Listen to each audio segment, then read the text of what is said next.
Usually, when we think about a prison, we picture something incredibly concrete. Iron bars, thick stone walls, a guard walking by with, like, a heavy ring of keys. Oh, yeah. Very tangible. Right. It's an architectural structure built entirely on the outside, specifically designed to physically keep you locked inside. You know exactly where the cell ends and where your freedom begins. Exactly. But when you step away from physical architecture and, well, into the realm of human psychology, those iron bars become completely invisible. You start looking at a landscape of captivity that is, entirely internal. And honestly, a self-imposed psychological cage is infinitely more terrifying than any physical containment. Oh, for sure. Because you can't map the boundaries. You can't, see the walls. And most importantly, you are both the prisoner and the warden.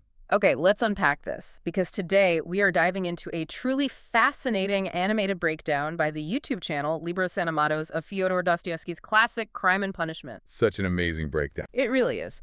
But we are not here to recount a dusty 19th century police procedural. Assuming you already know the basic plot beats of this legendary story, our mission today is to explore the ultimate psychological thriller. Right.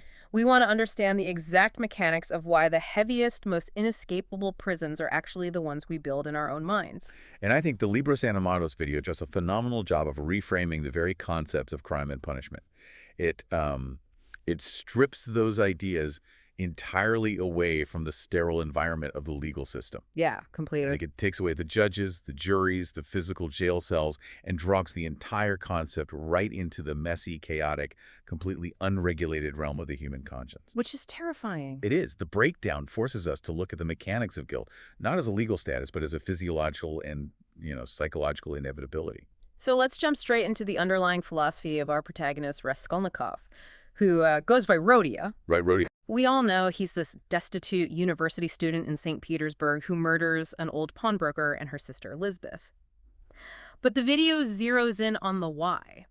It focuses on a highly specific seed that gets planted in his mind. The tavern scene. Yes. Rodia is already contemplating a crime to solve his poverty, but he hasn't really justified it yet. Then he's sitting in a tavern and overhears another student making this chilling argument. Yeah. He argues that the world would actually be better off if this exploitative pawnbroker were dead, especially because she abuses her innocent sister, Lisbeth. That tavern scene is the ultimate catalyst. It's a moment, a purely abstract, dark thought that's just gestating in his own mind is suddenly validated by an external voice. Like an echo chamber. Exactly. Yeah. He hears someone else articulate the exact moral loophole he's been looking for. It's a twisted version of the trolley problem, isn't it? Oh, absolutely. The classic ethical dilemma where you have to choose whether to pull a lever to sacrifice one person to save 5. Rodia develops this terrifying moral calculus. He really does. He genuinely convinces himself that if someone is objectively terrible, if they're a parasite, actively hurting vulnerable people, then stepping in and removing them doesn't make you a monster, it makes you a savior. A savior, right? It's like a dark superhero complex. So how does his intellectual arrogance set him up for such a massive failure? Well, precisely because of that complex. Right. This is where the breakdown exposes the fatal flaw in his logic. Rodia operates under the illusion of pure utilitarianism. Right. He believes that his intellect places him on, a higher evolutionary plane than everyone else. In his mind, he is a perfectly rational machine. No emotions, just math. Exactly. If the math works out one bad life taken to alleviate the suffering of many, then the act is mathematically justified. His immense arrogance lies in believing he can simply opt out of human emotion. Which you just can't do. No, you can't. He thinks he can outsmart human nature itself, like he's completely immune to empathy, trauma, or guilt. But the math doesn't work out. It never does when you factor in the human variable. The Libros Animados analysis points out how perfectly the execution of the crime shatters his entire philosophical framework in a matter of seconds. It's so fast. He goes in, he murders the pawnbroker, and then the sister Lisbeth walks in. The very person the tavern steward argued needed saving. The person whose suffering theoretically justified the entire act in the first place. Exactly. Because Rodia's survival instinct just kicks in, and because he can't leave a witness to his quote-unquote morally perfect crime, he kills her too. The savior becomes the slaughterer. And what's fascinating here is that the video highlights this as the moment the intellectual justification completely evaporates. He can no longer tell himself he's removing a societal parasite. Because he just killed an innocent person. Right. By killing the innocent sister, the utilitarian equation collapses into zero. There is no greater good. He is forced to face the reality that he isn't the superior being operating above the law. He is simply a murderer trying not to get caught. And this leads to the core mechanism we want to explore today. Physically, he escapes the apartment. But mentally, he runs straight into a brick wall. The massive one. And I want to get into the how of this, because the video emphasizes that Rodia doesn't just feel bad. He experiences a catastrophic physical breakdown. We're talking relentless nightmares, chronic insomnia, and a nervous tension so extreme it destroys his physical health. Yeah, his body just gives out. How does a philosophical failure turn into a literal physical illness? It's a brilliant depiction of severe cognitive dissonance. You can think of his guilt like a biological autoimmune response. Ooh, I like that. Yeah, so his intellect, the part of him that rationalized the murder, is acting like a virus, trying to rewrite his moral code. But his innate human conscience is the immune system. Fighting back. Exactly. His body recognizes that a fundamental law of human nature has been violated, and it begins attacking itself to purge the infection. The dissonance between "I was logically right" and "I took a human life" creates a neurological friction that literally burns out his nervous system. That autoimmune metaphor makes perfect sense. His mind is launching a full-scale attack on his own body. And the video points out a scene that perfectly illustrates this biological betrayal, the summons to the police station. Oh, that scene is incredible. It really is. So Rodia gets called in by Detective Porfirio Petrovich a few days after the murders. Rodia is terrified, completely convinced they've matched him to the double homicide. He walks in bracing for a life sentence. The anticipation of the punishment is already doing the work of the punishment. Right. But the twist is, the summons is just about unpaid rent. Which is so ironic. It is. His landlady reported him for a mundane financial dispute. Now, logically, if you're a cold, calculating mastermind, this is where you take a massive breath, pay your rent, and walk out. You play it cool. Yeah. But what happens? The detective casually mentions the pawnbroker's murder in passing, and Rodia completely short-circuits. He faints dead away in the middle of the station. If we look at the mechanics of that fainting spell, Ah. it's not just dramatic irony, it's a physiological overload. Right. His brain had prepared his adrenal system for a massive, life-ending confrontation. When the reality turns out to be a minor rent dispute, the system tries to rapidly de-escalate. And then, Boom. The sudden, unexpected mention of the murder spikes his cortisol levels instantly. His already exhausted nervous system simply cannot handle the rapid fluctuation. It shuts down. His intellect is screaming at him to stay calm, but his body refuses to lie. And by fainting, he paints a massive target on his own back. This kicks off a really fascinating cat-and-mouse game with Detective Porfirio. And what's so interesting about the Libris Animados analysis of Porfirio's strategy is that it's entirely devoid of forensic science. Because there is no evidence. Porfirio has no weapon, no witnesses, no physical proof tying Rodia to the crime. Nothing. So he pivots entirely to psychological profiling. He understands the autoimmune response you mentioned earlier. Porfirio doesn't need to break Rodia. He just needs to sit back and watch Rodia break himself. It's brilliant. It is. He applies gentle, persistent conversational pressure, constantly bringing the topic back to the psychology of a criminal, letting Rodia's own mind do the heavy lifting. He even starts promising that a voluntary confession will lead to a lighter legal sentence. But wait, I have to push back on this premise, because the video mentions a massive curveball right in the middle of this interrogation phase. Just as Rodia is about to crack, another man, a completely random guy named Nicholas, walks into the station and falsely confesses to the murders. False confession, yeah. He hands Rodia a miraculous get-out-of-jail-free card. The police literally have a confessed suspect in custody. So my question is, if Rodia's whole issue is the paranoid fear of getting caught, why doesn't he just take the win? That's a great question. Right. Why not pack his bags, leave St. Petersburg, and start a new life? Well, that is the crux of the entire analysis. You are looking at it purely from a legal and logistical standpoint. If Rodia were truly a sociopath, or if his only problem was paranoia about the police, he would just walk away. You would take that out. Exactly.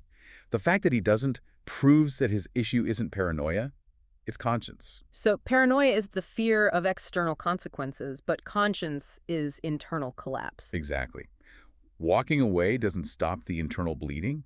Evading the police doesn't mean he evaded the punishment.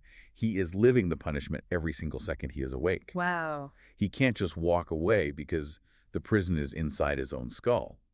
The false confession by Nicholas actually makes things worse because it removes the external threat of the law, leaving Rhodia completely alone with his own torment. He's just stuck with himself. Right. He realizes that to survive this, to find any kind of anchor for his fragmented mind, he needs an external force to help him rebuild his reality. And that anchor is Sonia. The Libros Animados breakdown spends a significant amount of time on Sonia Marmeladova, and she's a fascinating counterweight to Rhodia. She really is. She is a young woman forced into prostitution to save her family from crushing poverty. Yet, despite her circumstances, she is the embodiment of Christian virtues. Scholars frequently draw parallels between her and Mary Magdalene. She is the exact philosophical antithesis to Rhodia. He relied on cold, ruthless logic to justify destruction, and it broke his mind. Yeah. She relies on faith, endurance, and profound empathy to survive a cruel world, and it keeps her spirit intact. She represents the warmth and irrationality of human compassion, contrasting sharply with his freezing, calculating intellectualism. Here's where it gets really interesting. The video highlights an incredibly specific symbolic detail. While Rhodia's mind is deteriorating, he seeks out Sonia and actually forces her to read a specific biblical story aloud to him. The story of Lazarus. It's a profound moment of psychological mirroring. For context, the story of Lazarus is about a man who has been dead and sealed in a tomb for 4 days before Jesus resurrects him. But why that story specifically? I mean, he's an intellectual who supposedly rejects all this religious stuff. Why is he demanding to hear about a miracle? Because subconsciously he is diagnosing his own condition. Rhodia is drawn to Lazarus because he recognizes that he too has experienced a profound spiritual death. That makes a lot of sense. He feels like a corpse rotting inside a tomb of his own making. By forcing her to read it, he is issuing a desperate psychological cry for help. He is looking for proof that coming back from the dead is possible. Wow. He yearns for his own spiritual resurrection, but he knows he can't do it alone. Which brings us to the climax of the story and the breaking of those invisible chains. The internal pressure finally overwhelms him. Rhodia knows that thanks to Nicholas's false confession, he might never be legally convicted. Right, he's technically safe. Right. But the autoimmune response of his guilt is terminal. He goes to Sonia and confesses everything. He lays out the entire brutal reality of what he did. And notice how Sonia reacts. She doesn't coddle him. She doesn't offer him a logical rationalization or try to tell him it wasn't his fault. No, not at all. Seeing how completely destroyed he is by his own arrogance, she prescribes a very specific, almost brutal cure. She pushes him toward redemption through total public humiliation. Yes. She tells him to go to the middle of the public plaza, bow down, kiss the earth that he has defiled, and shout to the world, "I am a murderer." It is the ultimate antidote to intellectual arrogance.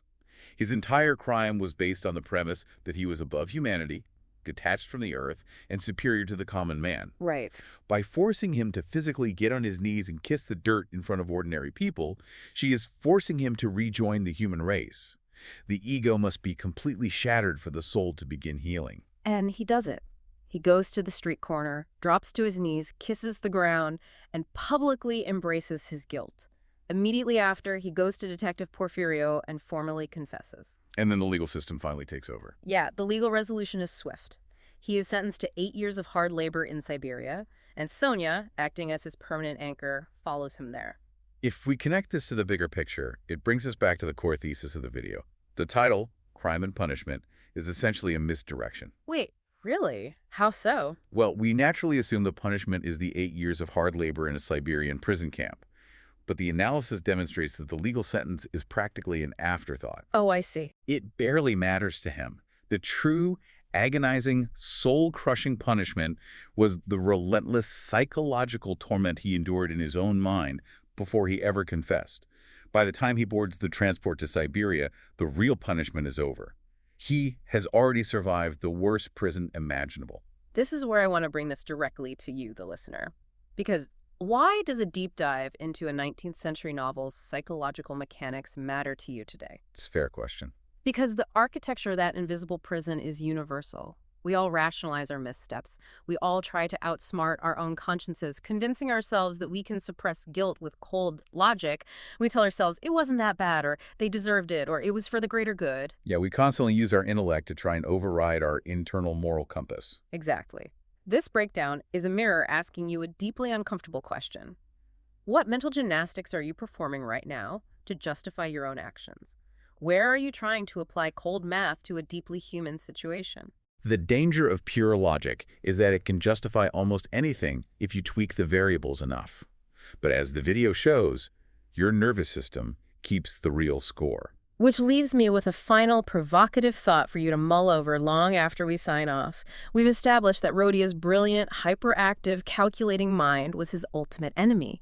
It tortured him with endless rationalizations, paranoia, and guilt. Completely destroy it. Right, so look at the legal sentence society gave him.